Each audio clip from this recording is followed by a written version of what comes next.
Welcome to cook with Kavitha. இன்றைக்கி ரவா உப்புமா எப்படி பண்ணுறதுன்னு பார்க்கலாம்.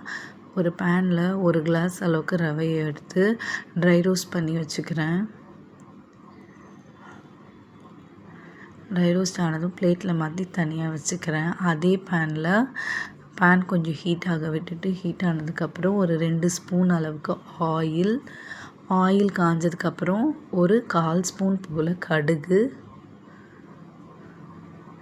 கடுகு நல்லா சிசிலாகி பொரிஞ்சதுக்கப்புறம் ஒரு 2 ஸ்பூன் அளவுக்கு வேர்க்கடலை, ஒரு 1 ஸ்பூன் அளவுக்கு கடலைப்பருப்பு ஆட் பண்ணிக்கிறேன்.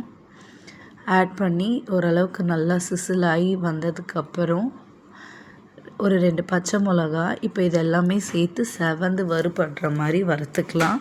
அது கூடவே ஒரு பெரிய ஆனியன் அதையுமே ஆட் பண்ணி நல்லா ஓரளவுக்கு கண்ணாடி பதம் வந்ததும் ஒரு 2 தக்காளியை கட் பண்ணி வச்சுருக்கேன். அந்த 2 தக்காளியும் ஆட் பண்ணி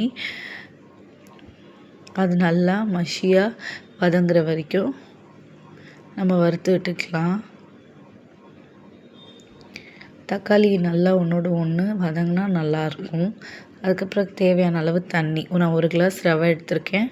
2 கிளாஸ் அளவுக்கு தண்ணி ஊற்றி இந்த ஸ்டேஜில் கொஞ்சமாக உப்பு போட்டு மூடி போட்டு நல்லா தளன்னு கொதிக்க வச்சிடலாம்.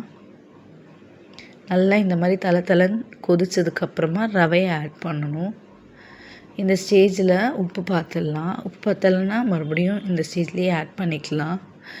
ரவையை போட்டுட்டு கிண்டி கம்ப்ளீட்டாக ட்ரை ஆகுது.